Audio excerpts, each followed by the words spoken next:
we know that today's consumers, they love good design, but today's utilities consumers, they love what electricity does for them, but they don't necessarily love electricity itself.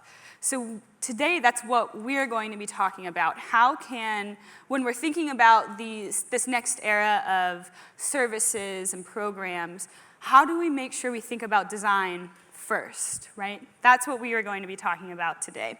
So, Sayun, you have a very unique relationship with energy. Can you kind of talk about how your exposure to energy when you were young has kind of shaped the way you think about energy today? Right. I didn't even realize my relationship with energy until the past couple of years at how early of an age it started with. And how it started was actually my father, who was an immigrant from Thailand, moved to the US in high school. And after he graduated, he ended up working for GE. And of all places that he worked in within the GE organization, he actually worked in a manufacturing facility in New Hampshire that built the meters that measure the electricity on the side of all our dwellings. The old ones that rotated and had to be read manually by people driving around in cars. And when I thought about that, and I think about my role and the company I'm in and the way our industry has transformed, that meter is pivotal to where the industry is going and how that meter's changing. And I think we'll circle back to that a bit as we discuss design.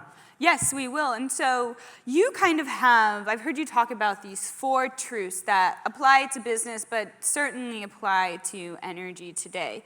Can you tell us very broadly what those 4 truths are? Sure, great.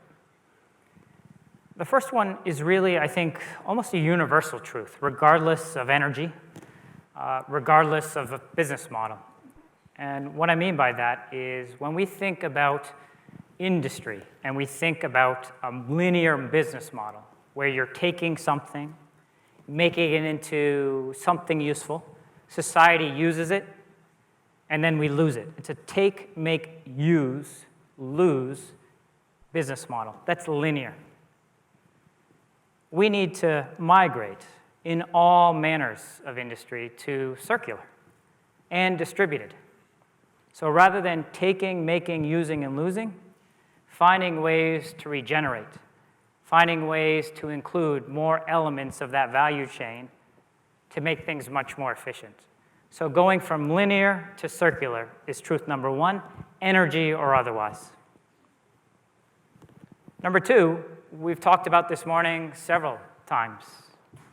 It's about mass electrification. But I look at mass electrification, and rather than consuming energy in its petroleum format, consuming it in electrical format, we've mostly talked this morning about how that creates efficiencies. Can I drive my car at 97 mile per gallon equivalent because I use electricity rather than petroleum?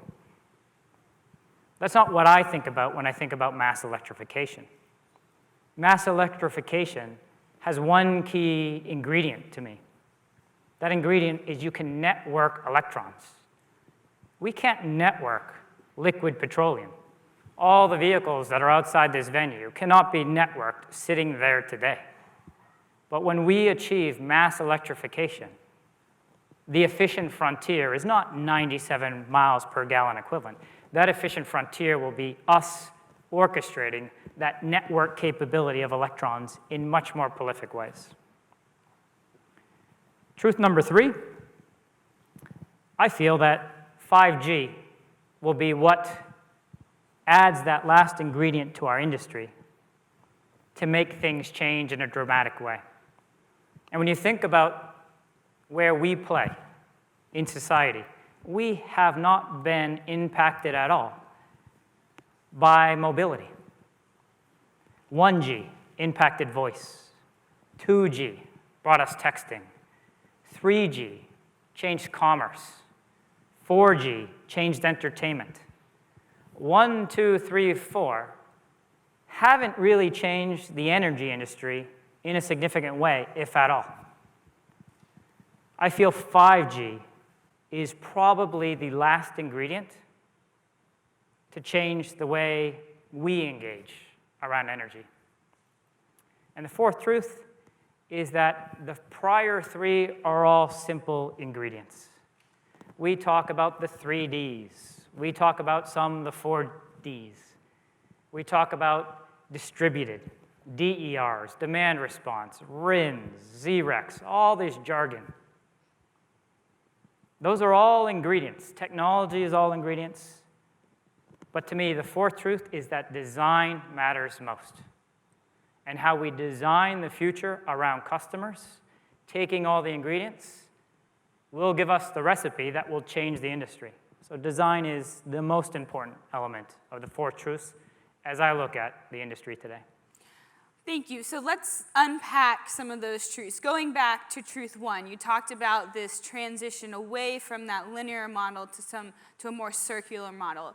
What other industries have kind of seen this transition away from that linear way of doing things to a more circular way? And what can energy learn from them? Right. Well, I think you have to flip some of the things we're seeing in society a little bit on an angle.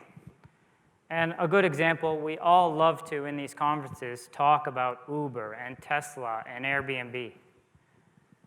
The one angle I'd put Uber on is that I don't look at Uber as necessarily a taxi cab competitor or a mobility company. I look at Uber as possibly a model where it's taken the linear business model into a circular one. It was mentioned earlier that Uber created economic value without deploying infrastructure. It connected existing infrastructure, existing vehicles, with existing need for employment, with existing need for transportation, without deploying infrastructure. It repurposed so many elements of society in a more efficient way, but with very good customer centricity, making us, as consumers, enjoy that by not thinking about it as an infrastructure optimization company. So it created some circularity. If we go back to our industry, we are ripe for looking at the way we do business in a circular way. Look at what we do. We take natural resources, coal, gas, oil. We make it into electrons. We use those electrons to power devices, create climate control, light, and then we lose that in the form of emissions, creating a less sustainable world. Completely linear model for the past 100 years. But you're already seeing technology and engagement make that more circular. Whether you want to point out wind generation, solar generation, demand response, those are all elements of circular. No different than what an Uber did for transportation. No different than what Airbnb did for the need to have a room. No infrastructure, optimization of existing infrastructure. So that's an example, and I think we need to learn from that in a little bit different way. Truth number two is mass electrification. I've heard you kind of talk about these scenarios where we're consuming energy at mass in electrical form. Can you kind of explain what that means? So we all know, and it's hackneyed, about transportation in electrical format. I think it's important we think about it a little bit differently so that we can create something that our customers, our stakeholders, can inhabit in a more prolific way. Mass electrification, I think, is important, again, because I mentioned earlier the ability to network. But there's a key element in that. Electricity, the kilowatt hour, is something that everybody in this room doesn't want. Nobody woke up this morning and said, boy, I would like a kilowatt hour. Nobody woke up and said, I'd like a BTU. I guarantee you woke up this morning and said one of two things. I need light, or I'm cold or hot. Light and climate control has intrinsic value to you, something you can tangibly value.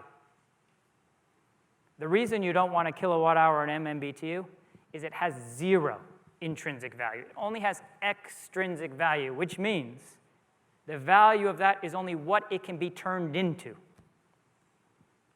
And a problem we have as an industry is we've created stakeholders, customers, that we try to engage them around something that has zero intrinsic value. When you can network an electron, and we have mass electrification, and you can take that zero intrinsic value kilowatt hour and pair it with another thing that has zero intrinsic value, a megabyte. Who woke up this morning asking for a megabyte? When you could put a kilowatt hour and a megabyte together, we can do amazing things. We can sell things. We can engage customers in a networked way around intrinsic value. You can sell light. You can sell climate control. You can sell mobility. But we as an industry have to disengage from that model of a kilowatt hour and an MMBTU and the fact that they can't be networked and engage in a much different way, something that has intrinsic value. And that kind of leads us into truth number 3, 5G, blockchain, mobility. You mentioned how mobility has touched other industries, 1G, 2G, 3G, 4G, but it hasn't really gotten to energy. And you also talk about this idea of how it's going to allow us to move away from the meter as the focal point. So how is mobility going to transform energy business in that way? And that goes back, so I mentioned at the beginning, my start around energy, actually I was brought up, I was raised by that financial rent that came from the meter that goes on the side of a dwelling.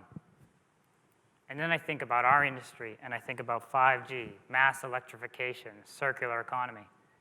And I actually feel that the major bottleneck to us transitioning to a more sustainable, lower cost energy society is that meter. That needs to go away.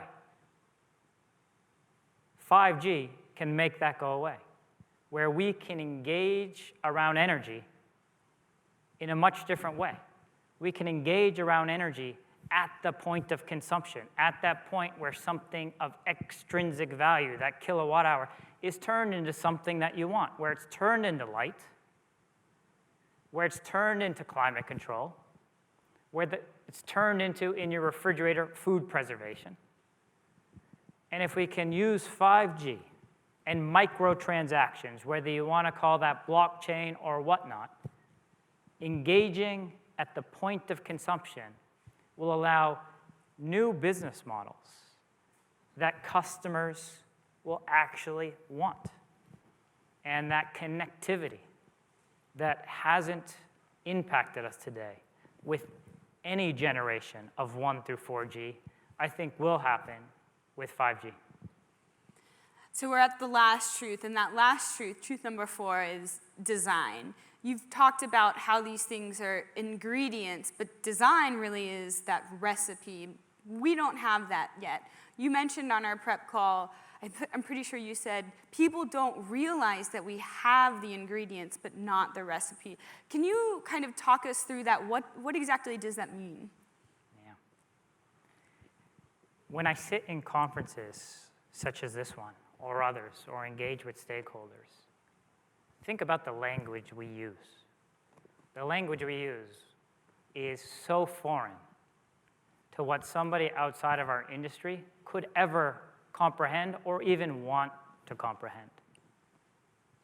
We already discussed that most of society does not know what a kilowatt hour is. I bet even half this room can't describe a kilowatt hour. And then we had another generation where we said, okay, there's this awesome thing we should be doing. It's called demand response. And we should get customers to want to engage with energy in a more coordinated way because, one, they really loved these kilowatt hours, and they would really love to sell them back to us. And then we started to get even more into the jargon. Let's talk about RECs, renewable energy credits. Let's talk about ZRECs for nuclear. Let's talk about RINs for renewable natural gas. How customer-friendly is any of that language? Do you go home and talk to your children about those things? To your spouse about those things?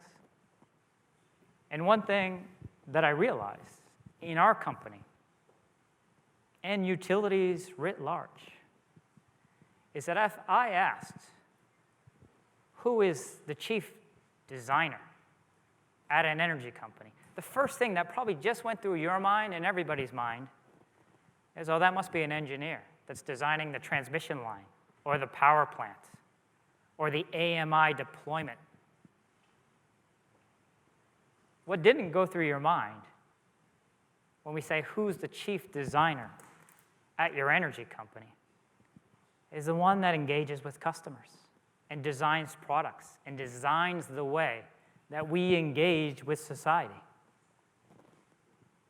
We need to focus on design. We focus too much on what we know. We focus on wind, solar, X by Y targets. X by Y being carbon reduction by X year, Y year. Those aren't terms that people can grasp. We talk about carbon. What's 1 ton of carbon look like? What's your individual carbon footprint? We're all here talking about where the industry is going. We're believers. Everybody raised their hand in that first session that said the industry is going to change in the next decade. We need to be more sustainable. But I bet half this room cannot describe what a ton of carbon looks like. Nor should you. Because if you design correctly, our capabilities will exceed the motivations by which customers are ready to react around lowering our energy footprint and improving the environmental impact of how we consume energy. So it really is kind of this change in thinking, having this design-first mindset. Are you seeing utilities practice that today? You mentioned a chief design officer. Do you know utilities that have chief design officers? And if not, if they don't have a chief design officer, how can utilities start on that journey today? How can they start doing that? You just got to jump in. We hired our first ever designer, I think, within the past 6 months. And I don't know what a designer is going to do in an energy company yet. Go out and design. Walk around. Design internally for our employees. Design externally for our customers. But we have to step into that customer-centered, job-to-be-done framework. And again, the job to be done isn't to sell a kilowatt hour. It isn't the model we have here in Texas, where you can pick from 50 different suppliers, time of use, renewable. The job to be done is light, climate control, device functionality, not kilowatt hour, not MMBTU.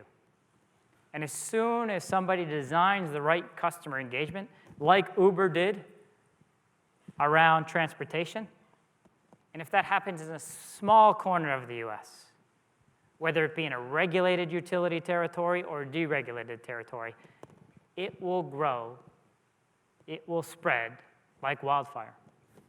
And I'll give you an example. I look at, every day I go to my local YMCA, and I look at that swimming pool.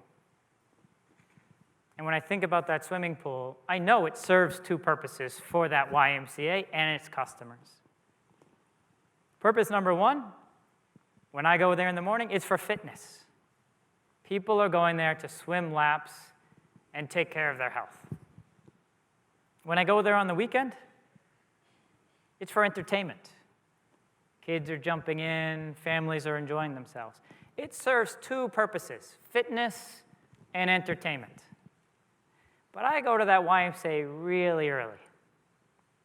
And I look at that and I say, wow, that resource is so underutilized. I look at that as a big battery. And I know that that pool needs to be 82 degrees Fahrenheit for when it's needed for fitness and when it's needed for entertainment. And I know at 2 in the morning, it does not need to be 82 degrees Fahrenheit. In fact, maybe it should be 90 degrees Fahrenheit. Maybe that pool should be heated up, off peak, start cooling at 4 in the morning, so that at 6 in the morning, when those avid swimmers show up, it's the perfect temperature for fitness. And I look at that, and that requires design. Why couldn't a pool management company provide to that YMCA the job to be done? The job to be done for that YMCA is fitness and entertainment. And why couldn't that pool management company think about that infrastructure differently with people like us that are energy experts and use that infrastructure to help lower the cost of energy for society, to help that West Texas wind, which is generated off-peak, infiltrate the grid more without deploying incremental infrastructure? Why couldn't we do the Airbnb, the Uber, for pool management? That's design thinking. That's job to be done thinking.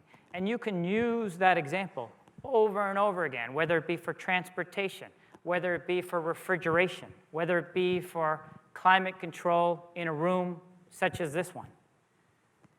And if you think about that in a different way, we, as an industry, I believe, can improve the cost by which our society spends on energy, lowering that cost.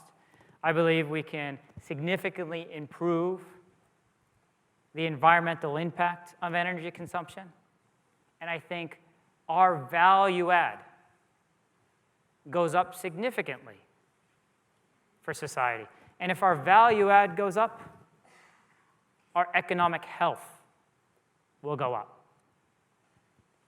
I think that scenario does a really good job of kind of highlighting how we think about these things, how we think about design first. But can you talk, let's wrap this up by talking about specifically about some of the projects that your team has going on that really highlight design first thinking. One of our anchor projects is actually with a university, the Ohio State University.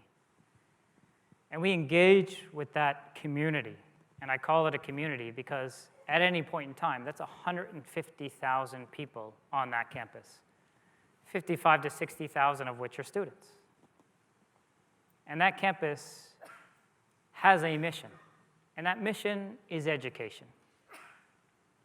And as part of delivering that mission, on that mission, that job to be done for that university, which is education, one of the critical elements is energy. Whether it be steam, whether it be light, whether it be that climate control we talked about. Now, the Ohio State University are not energy experts. We are. You are. And we look at that campus, which has the ability to generate its own electricity, consumes grid electricity for residual, uses that energy to run laboratories, to run cafeterias, to run classrooms, to run dormitories. It has both the generation side, the consumption side, and it also has an altruism around the environment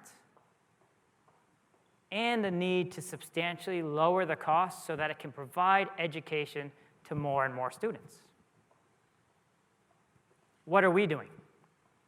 We stepped in and we said, we will chart that course for you for the next 50 years. We will make sure that the way you generate energy is optimal, whether that be renewable, whether that be carbon-based, or the transition from carbon to renewable. We will make sure that you are always at the leading edge of cost and sustainability around what you generate. But to do that, we need to also, to be optimal, mix how you use energy. What is the job to be done on the energy side of it to fulfill your mission on education? We will make sure that you use as little amount of energy as you can. We will make sure that the time of day you use it is optimal through those engagement models we talked about, whether that be a swimming pool, whether that be a smart thermostat, whether that be reduction from traditional lighting to LED lighting. And we will also make sure that you coordinate with the community around you, with the grid, as grid-scale renewables come online, as the state of Ohio balances its mix of fossil and nuclear generation. That entire equation, generation, usage, optimized in the job to be done for students and faculty to deliver what they need to deliver on, which is education, allowing us to be the energy experts, designing all the use cases that you could possibly think of to make sure that we engage with the Ohio State University in the way they want to be engaged. Just give me light, give me climate control, give me an environment that's safe for our students so that we can educate them. We meet that mandate in the best way possible. And that's our anchor use case, and proliferating that, whether it be for other universities, hospitals, the commercial industrial space, and eventually the residential space is what we're focused on. Well, Sayun, thank you for taking the time to chat with us today. I really enjoyed it, and I'm definitely looking forward to see how the industry handles this transition. Who knows, maybe we'll be sitting on stage next year and we'll have a bunch of chief design officers in the room. So please, everyone, thank you. Join me in thanking Sayun for chatting with us today. Thank you for your time.